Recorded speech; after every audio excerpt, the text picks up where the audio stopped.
This Laura Loomer, she's traveling all over the country with Trump on his plane.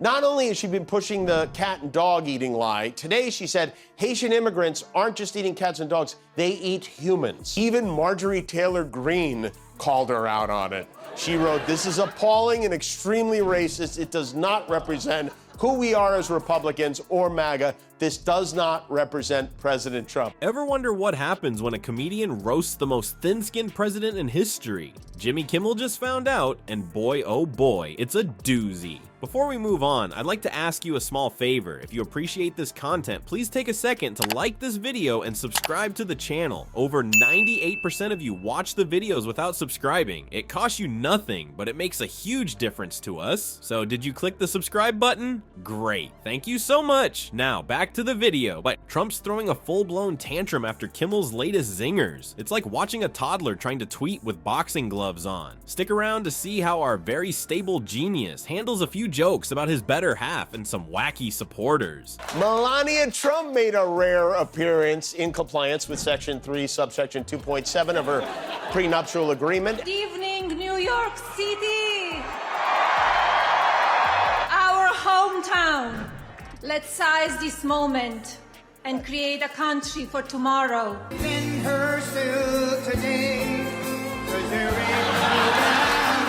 To me, there's nothing more beautiful than watching a man and his wife try not to smudge each other's bronzing cream, you know? Jimmy Kimmel's got a new favorite punching bag, and it rhymes with orange lump. The late-night host has been firing off jokes at Trump faster tun you can say kaffe. Recently, Kimmel's been having a field day with Trump's rally antics and family drama. In one zinger, Kimmel poked fun at Trump's attempt to plant a smooch on Melania. Looks like someone's trying to cash in that Be Best coupon, Kimmel quipped, referencing Melania's old anti-bullying campaign. Ouch! That's gotta sting more than a spray tan gone wrong. But Kimmel didn't stop there. He took aim at Trump's supporter Laura Loomer, calling her Crazy Loomer, and suggesting she might be the perfect match for the Donald if Melania ever decides to trade up. fantastic woman, a true patriot, Laura Loomer. Laura, thank you. Thank you.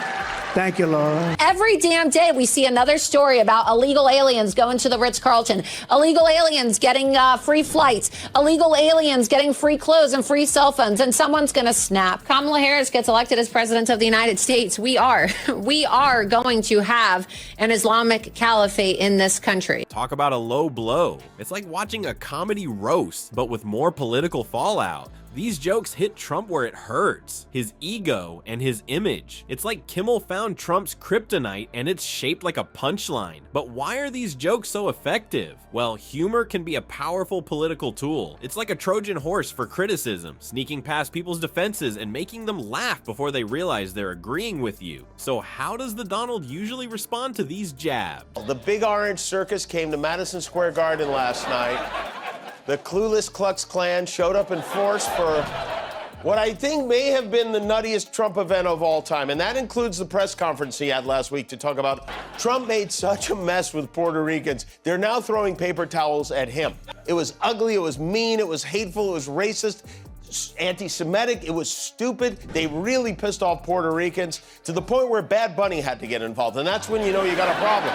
Well, if history's any indication, about as gracefully as a bull in a china shop wearing roller skates. Trump's not exactly known for his thick skin or his ability to laugh at himself. It's like watching a guy try to swat a fly with a sledgehammer. Messy, ineffective, and kind of hilarious. And that's exactly what's happening now. Kimmel's jokes are landing harder than Trump on a golf course, and the former president is losing his cool faster than ice cream on a hot Mar-a-Lago day. It's turning into a comedy goldmine, with Trump providing more material than Kimmel could ever dream up on his own. Speaking of losing cool, let's see how the Orange Man's handling the heat. Spoiler alert, not well. It's like watching a human-shaped Cheeto try to put out a fire with gasoline.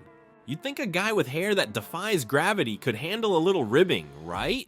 Trump's latest meltdown over Kimmel's jokes is wilder than his comb-over in a hurricane. But here's the kicker. Could his thin skin actually be his biggest weakness? I'm disappointed because I remember a time when Dr. Phil thought Donald Trump was a dangerous narcissist, and the reason I remember it is because he said it to me. I just wonder if he might lack in diplomacy. I see. And do you think that he is a narcissist? Do you think would you say that he is a narcissist? a rally this, what a lineup this. It was like when all the villains team up to poison Gotham City's water supply. Looks like our favorite orange turd is at it again, folks. Trump's been busy on his knockoff Twitter, Truth Social, firing back at Kimmel faster than you can say fake news. But let's be real, his comebacks are weaker than dollar store hairspray. It's like watching a toddler try to win a battle of wits, armed with nothing but a bag of Cheetos. So why can't Donnie Diapers just laugh it off? Maybe it's because he's allergic to humility, or maybe he's worried that if he cracks a smile, his face might actually crack. Either way, Trump's responses are about as graceful as a bull in a china shop, if the bull was wearing golf cleats and had tiny hands. Take Trump's claim about Kimmel's failing ratings. It's like he's living in his own alternative facts universe. In reality, Jimmy Kimmel Live is still one of the top late-night shows, pulling in more viewers than Trump's last press conference had fact-checkers. But hey, why let a little thing like truth get in the way of a good tweet, right? They better not! Try again. That's right, they better not, or a farting 80-year-old in bankruptcy court will make them pay dearly. This appearance, it was as if they caught her in a glue trap at Saks Fifth Avenue and dragged her there.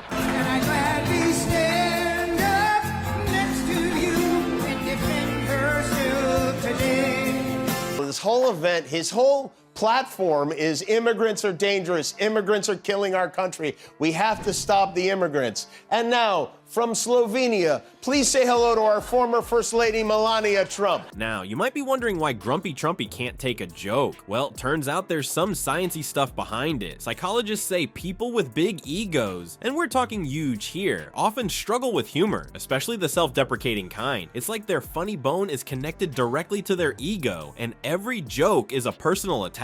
Poor Donnie, it must be exhausting being that insecure. But what does this say about Trump as a leader? Well, if you can't laugh at yourself, how can you expect others to take you seriously? It's like he's the class clown who can dish it out but can't take it. Remember when presidents could actually take a joke? Now we've got one who throws a tantrum every time someone mentions his spray tan. The funniest part? Trump's reactions are making Kimmel's jokes even funnier. It's like he's writing Kimmel's material for him. Every angry tweet, every indignant response, it's all just more fuel for the comedy fire. Trump's turned himself into a walking, talking punchline, and he doesn't even realize it. As this joke war escalates, it's pretty clear who's winning. Kimmel's landing more hits than a professional boxer, while Trump's flailing around like a fish out of water. But hey, at least he's making late-night TV great again, right? Well, folks, it looks like in this battle of wits, Kimmel's packing heat while Trump's firing blanks. Our orange friend might want to consider trading his Twitter fingers for some comedy lessons. Next time you hear a political joke, take a sec to notice who's laughing and who's turning redder than a MAGA hat. It says a lot about a person, especially when that person used to sit in the Oval Office. In the wacky world of politics, sometimes the best punchline is just telling it like it is. And right now, the truth is that Trump can't take a joke to save his life. But hey,